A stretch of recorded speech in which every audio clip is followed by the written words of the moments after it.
So SNC Lavalin is a Montreal-based company, and its description is it provides engineering, procurement, and construction services.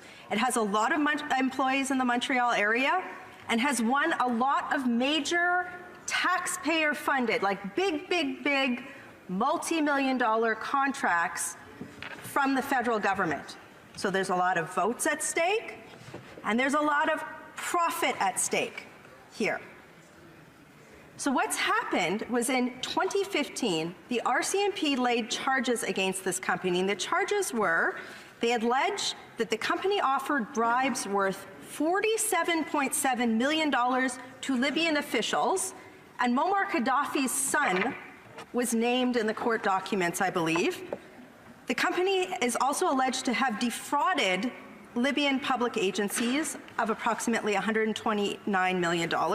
And recently we found out that the RCMP has laid out a bribery scheme here in Canada with the company involving the $127 million Jacques Cartier bridge contract, of which a federal official pleaded guilty to last year in accepting more than $2.3 million worth of payments from this company. Like, what's the cost of doing business here? Like, the RCMP in 2015 used this quote. They said the charges, the corruption of foreign officials undermine good governance and sustainable economic development. This is a huge deal. Fast forward to this year.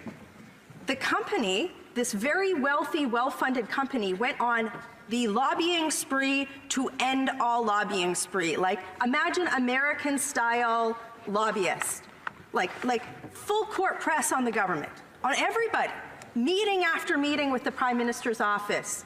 Won't take no for an answer because they wanted to get out of this. That's the motivation here. And why? Because if they're convicted of this, this company can't bid on what? Federal contracts. That's the big penalty for this, right? There's a lot at stake.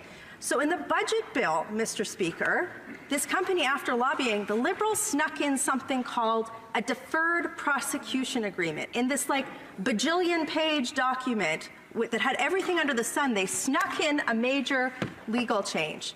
And a deferred prosecution agreement, sort of simply put, would allow the government, or would allow SNC Lavalin not to have, if they went this route, to potentially not have to go to jail or be convicted. They could just pay a fine. And then they would also be eligible to what? Bid on federal contracts. So this is all happening behind closed doors. This gets snuck into an omnibus budget bill. The bill passes, but we have something called the Public Prosecutor Office in Canada, which is arm's length, and they're the ones who make the call on whether or not they use this deferred prosecution agreement. The public prosecutor said, nope, we're not doing this, we're going to trial. Then the Attorney General, the former Attorney General, held firm on that decision and said, yep, we're going to trial.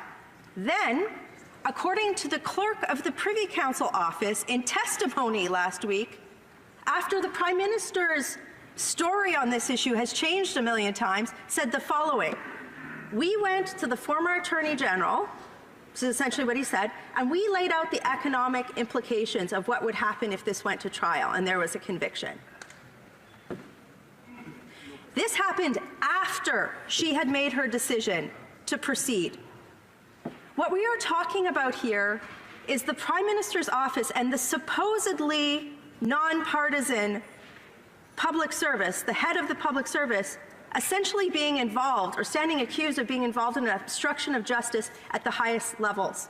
And that is why the Prime Minister needs to testify in front of Canadians. Let me lay out 5 reasons why this is so important. First of all, we need to find out, because what is accused here, and keep in mind, for those who are watching, the former Attorney General stood her ground after all of this, and then what?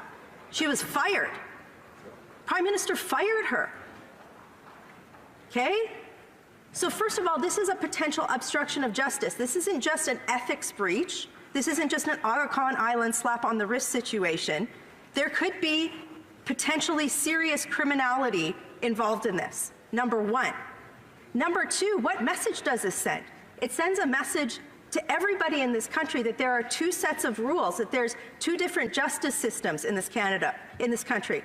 In Canada, one for people who can afford millions of dollars of lobbyists and can put pressure based on ridings in Montreal, and one for racialized communities. Women who don't have that opportunity, who, you know, we can sit here and talk about all sorts of ways to deal with that issue, but I mean, that is the reality here. There are many people in Canada that do not get this opportunity.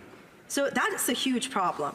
The third thing is that the Prime Minister, oh, Mr. Feminist, oh, he's such a feminist, he's standing up for women.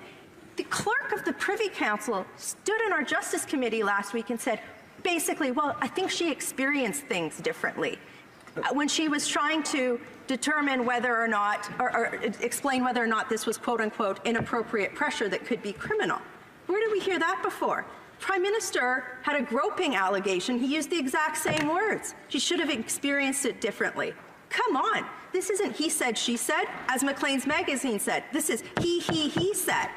He's a fake feminist. This Prime Minister is somebody who wraps feminism around him like a warm, fuzzy cloak to get votes, and then when the rubber hits the road, when lobbyists come upon him, she experienced it differently. She should have done something else.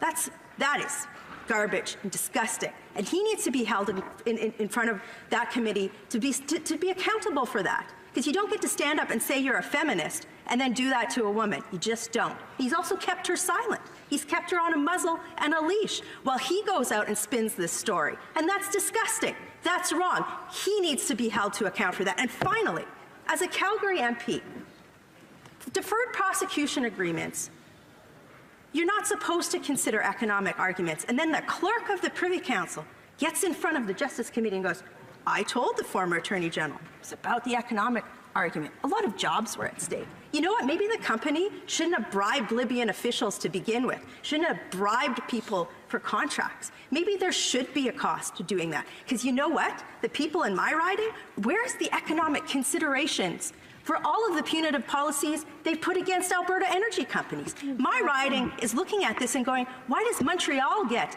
deferred prosecution agreements? And as we found out today, the government's considering changing the rules so even if they are convicted, that they can still bid on federal contracts. Why are those jobs better than my jobs? The role of a prime minister is to unite our country. All jobs are important. You should stand for justice.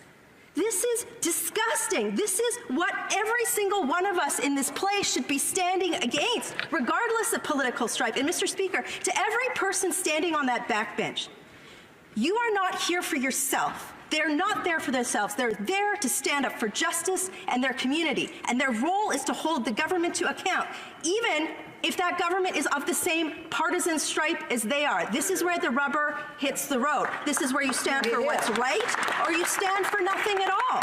The Prime Minister was wrong. They should be giving him no quarter, and he should be standing in front of that committee and have to answer for the fact that he's put words in a strong woman's mouth, that he said that one set of jobs is better than another job, that he stands accused of obstruction of justice. Everybody in this country, regardless of how we vote, stand for one thing, and that is the independence of our judiciary, the fact that our country can stand tall and proud and say, we don't do business the same way that other countries do. And that starts today with the leader of our country. He needs to be in front of this committee, and he needs to be held to account. Every person who votes against this is standing and giving him a shield for this type of abrogation of democracy. Every person who votes against this motion should be held to account by the people in their communities who don't want to be divided on this type of garbage. This is the stuff that divides our country. And when at the highest level of government, Mr. Speaker, the leader of our country stands up, fake feminist, standing for jobs with a company that's it's accused of bribing Libyans. Come on. We've got to get our act together, and it starts with the Prime Minister.